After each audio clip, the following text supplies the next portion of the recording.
So if you've watched any of my videos on this channel, you're probably already aware that I love Minnesota. And even though I love living here, there are some things that I hate about this place that you might want to know about before you decide to pack up your family and move to this shining beacon of the Midwest. What's up, people? Roddy McDonald here, aka your friendly neighborhood realtor in the Twin Cities.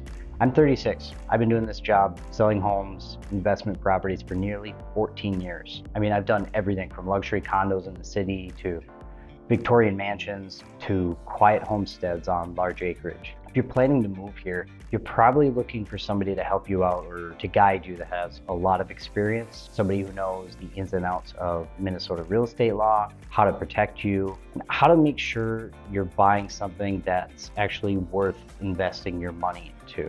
If that's you, actually make it really easy to get in touch with me. Just send me an email to roddy@lakesmn.com.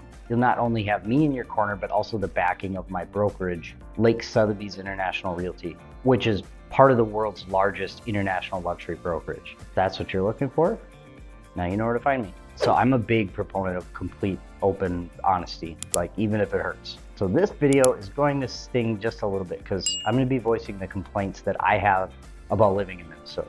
These are the things that I hate. And if you're thinking about moving here, you should probably know these things too. First off, it's the cold. Look, I know complaining about the cold is probably the most cliche Minnesotan thing that I could do, but it's for obvious reasons. I think the novelty of how beautiful snow is totally overplayed when you're sitting inside looking at it for months at a time. It's cool. It's definitely beautiful for maybe like 2 weeks. After that, it's just a pain in the You've got to realize that winter in Minnesota is the longest season. In a normal year, you'll get first snowfall somewhere around Halloween or a little after, and the snow doesn't go away normally until March or April. So if you do the math, that means you'll spend around 5 months living in an environment that's below 32 degrees. See, bears are smart creatures. They go to sleep for the winter so they don't have to deal with it. I kid you not, my wife and I got married June 1st of 2013, and it snowed 2 weeks before our wedding. Snow can be beautiful when it's not touched. Unfortunately, it doesn't stay untouched. Fresh snow brings out the snowmobilers who put tracks all over the frozen lakes. And then you'll really love this. People set up these ugly little huts just so they can spend 12 hours drinking SoCo while catching a few sunnies. The road maintenance of the snow is actually performed really well here in Minnesota. So typically you can have a safe drive just a few hours after a large snowfall.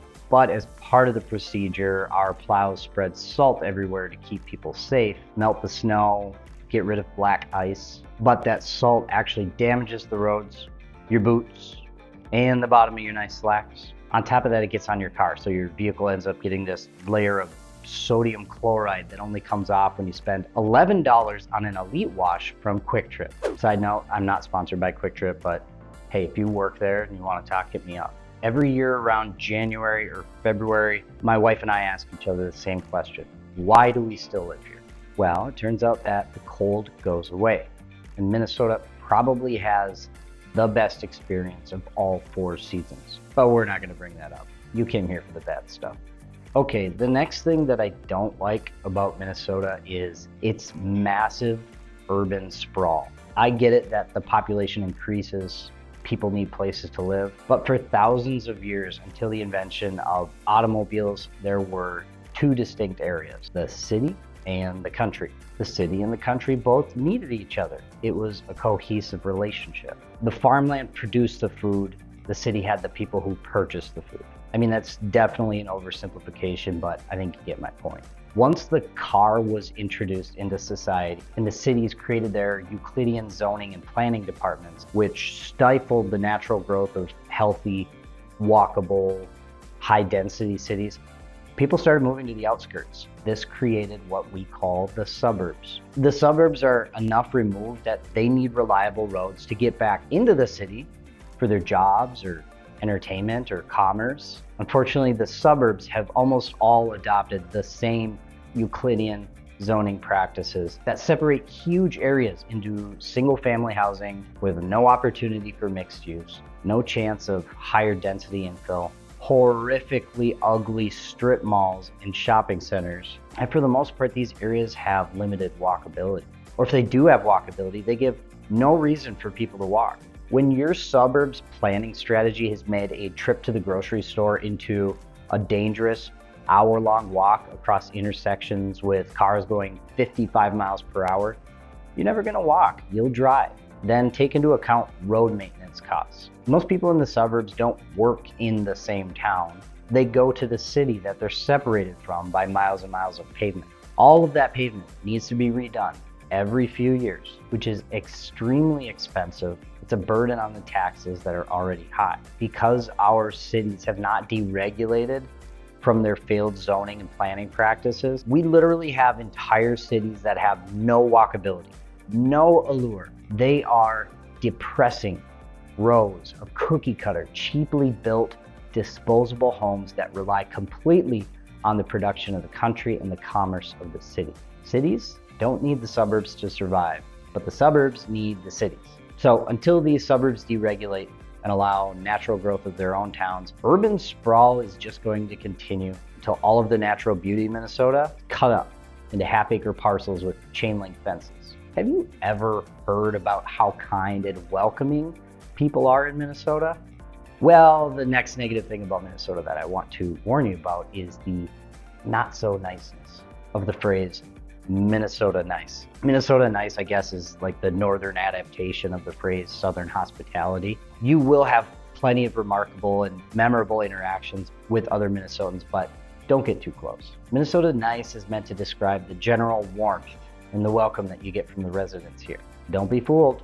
It's just about appearances. Minnesotans don't want to ever be seen as rude or lacking manners, so they avoid difficult interactions or getting too close. It's ingrained in the culture, almost like it's genetic. Unfortunately, what it really means is that Minnesotans are generally passive aggressive. They'll go out of their way to not say what they mean. And unfortunately, that is not a good thing. It's a really strange experience for people that relocate here. It is very common for you to have an entire conversation with a Minnesotan about the weather because, well, I mean, it's a neutral topic, doesn't have the potential of turning ugly. We certainly don't talk about politics or religion. That would be unsettling. Something people also complain about in Minnesota is the tight social circles that other people have and the difficulty of breaking into those social circles. A common phrase that you are going to hear in Minnesota is, "Oh, let's get together soon," only for that to never happen.